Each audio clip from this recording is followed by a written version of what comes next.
See, this is the after the preparation of the thing with that alternating vortexes. So this is how that application gets applied into the tea fields. This has to happen from a left to right motion, and the people keep moving. This is how it gets applied. This has to be applied during the evening time when there is some adequate quantity of moisture in the soil, and this very much increases the microbes activity in the soil as well as the plants, and the plants gets really very self-sustained if on a continuous application like this. And you even do to for the applications of this falls under the general category of organic farming.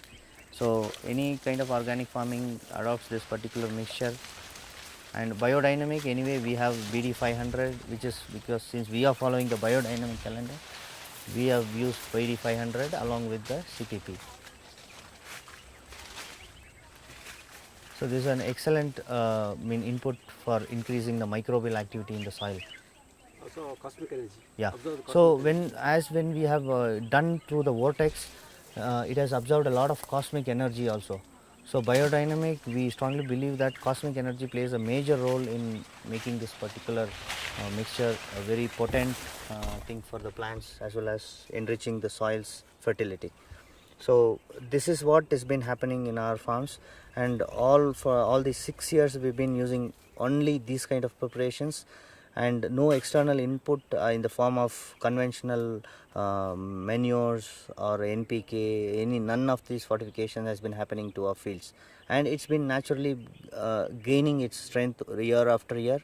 And I think over the time, when the soil reaches its own self-sustaining level, it just takes care of its own sustenance, and the plants that grow from these particular gardens really will have a higher benefit of nutrition as well as cosmic value, and it's very health benefit wise, it is very good for your health also, since we no amount of pesticide, even for de-weeding our soil also, no amount of weedicide or pesticide is being used in our gardens.